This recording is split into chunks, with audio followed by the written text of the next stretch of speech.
जय हिंद दोस्तों। आप देख रहे हैं गोल्डन बापू और मैं हूँ राधे। आज हम हिस्ट्री को एक मौर्य वंश को महत्वपूर्ण टॉपिक अशोक के बारे में बात करने वाले हैं। देखो, आज को जो पैटर्न चल रहा है, आज के हिसाब से जो परीक्षा में प्रश्न बन रहे हैं वे थोड़े डीपली बन रहे हैं, यानी कि अंदर की जानकारी पता होना बहुत जरूरी है। पहले का एग्जाम पैटर्न का हो, जैसे मौर्य वंश को अंतिम शासक कौन हो, मौर्य वंश की स्थापना कौन ने करी, ये सब पैटर्न पर आधारित प्रश्न है। आजकल थोड़ा डीपली पढ़ना पड़ रहा है। यही श्रृंखला में मैं आपके लिए लेकर आया हूँ जिस अशोक के शिलालेख।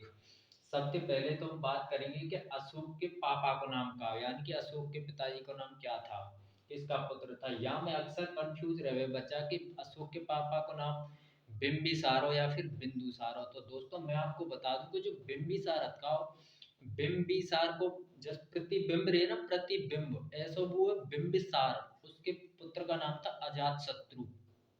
ठीक है। और ऐसो ही यहाँ को मिलता जुलता नाम है बिंदुसार। इसके पिताजी का नाम क्या था? बिंदुसार।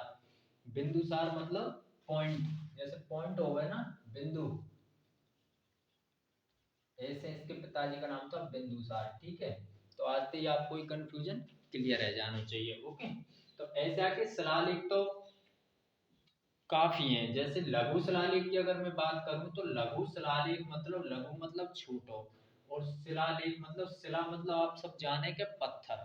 शिला पे जो लेख लिखवाए गए हो मिस्त्री द्वारा छेनी हथौड़ा की मदद से, बातें बोले शिलालेख। और पुराने जमाने में इन्हीं पे शिलान पे यानी कि पत्थरन पे सब लेख लिखे मिले हैं इतिहास में।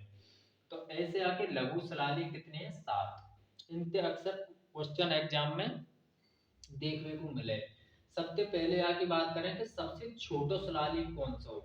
सबसे छोटा शिलालेख हो रुग्णतेय अभिलेख, यानी कि अभिलेख मतलब लेख, मतलब लिखो मिलो पत्थर पे। कौन सी जगह पे मिलो? रुग्णतेय जगह पे। ये कहाँ पे है? ये नेपाल के लुम्बिनी में स्थित है ये जगह। और लुम्बिनी तुम सब जाने कि लुम्बिनी में महात्मा बुद्ध को जन्म भयो, गौतम बुद्ध जिनके बोले। और अशोक ने अपने कलिंग के युद्ध के बाद में बौद्ध धर्म अपनाया हो, तो अशोक को गुरु भी कौन हो? महात्मा बुद्ध। तो ये 22 जगह पे थे ये अभिलेख मिले हुए, रुग्णते अभिलेख।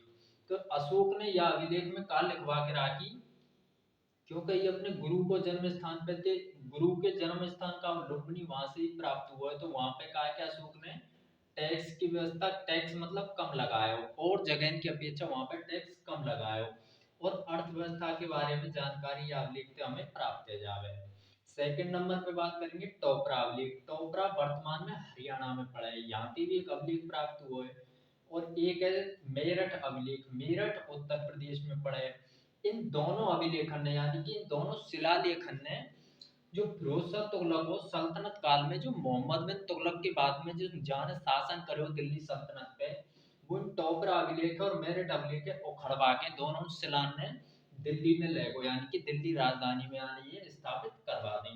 या फिरोज शाह तुगलक है सल्तनत काल को अकबरवी नाम से जानो जावे। तो यह भी आप ध्यान रखना। अगलो आवे कौशाम्बी अभिलेख। कौशाम्बी वर्तमान में इलाहाबाद उत्तर प्रदेश में ये अभिलेख कहाँ पे लगो मिलेगा। जैसे आप पर्यटन भ्रमण पे जाओगे तो वहाँ ही इलाहाबाद कौशाम्बी अभिलेख देखने को मिलेगा। कौशाम्बी अभिलेख में क्या लिख रही है? ये क्या है कि यहाँ की जो प्रसिद्ध रानी, प्रिय रानी, जाति सबसे ज्यादा प्रेम करो को नाम हो कारूबाकी। कारूबाकी के बारे में यह अभिलेख में लिखवा रखी है अशोक ने कि कारूबाकी दान दान प्रिय रानी है, दान देने को बहुत शौक है, कारुबाकी बहुत दान देती है, ऐसे करके अभिलेख में लिखे हुआ है। और एग्जाम में प्रश्न याद तरह से पूछे हो, जैसे रानी को समर्पित अभिलेख कौन सा है? आपको 4 ऑप्शन दे दे, उनमें एक इधर दे। तो आप क्या नहीं, कौशाम्बी अभिलेख। ठीक है दोस्तों। अगलो अगलो अभिलेख है लौरिया नंदनगढ़ अभिलेख। ये चंपारण बिहार से मिलो है। और लौरिया नंदनगढ़ जो अभिलेख है, यहाँ पे मोर को चित्र छपे हुए हुए। ठीक है। जो भारत को राष्ट्रीय पक्षी है, पे मोर को चित्र भी छपे हुए। मतलब ऐसे भी पूछ सके कि किस अभिलेख पर मोर चित्र छपा हुआ है। तो लौरिया नंदन अभिलेख कहाँ से मिलो? चंपारण से बिहार में पड़ा है जो। और लौरिया अर्रेराज अभिलेख ये भी कहाँ से मिलो? चंपारण बिहार से। एक है रामपुरवा अभिलेख, ये भी कहाँ से प्राप्त हुआ? चंपारण बिहार से। जो महात्मा गांधी ने 1917 में चंपारण को सत्याग्रह करो, वही चंपारण है। ठीक है दोस्तों। अगला है रामपुरवा अभिलेख। एक और प्रसिद्ध अभिलेख है जो एग्जाम में क्वेश्चन बन चुके हो, रामपुरवा अभिलेख कहाँ से प्राप्त हुआ? तो कंधार जगह अफगानिस्तान में, जो कंधार विमान हाईजैक हुआ ना अपने इंडिया को, वही कंधार है। जैसे भारत को एक प्रसिद्ध शहर जयपुर है, ऐसे अफगानिस्तान में कंधार है, तो वहां से रामपुरवा अभिलेख प्राप्त हुआ है।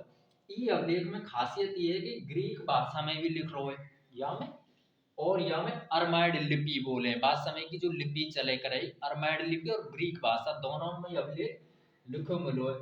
तो यहाँ में प्रश्न ऐसे भी बन जाए थे, कौन सा अभिलेख द्विभाषी अभिलेख है? द्विभाषी मतलब जो दोनों भाषाओं में लिखे हुए हुए। तो ये सब लघु शिलालेख से संबंधित पॉइंट है, या शिलालेख से आपको एक भी प्रश्न आउट नहीं होगा, इतनी गारंटी मेरी है। कछु शिलालेख रह गए, 14 शिलालेख हैं अभी अशोक के, जो बड़े शिलालेख हैं, मतलब बड़े हैं तो बड़ी जानकारी, ये लघु शिलालेख है तो इनमें छोटी जानकारी। तो इनके बारे में मैं अगली वीडियो में आपसे डिस्कस करूंगा। ठीक है, धन्यवाद।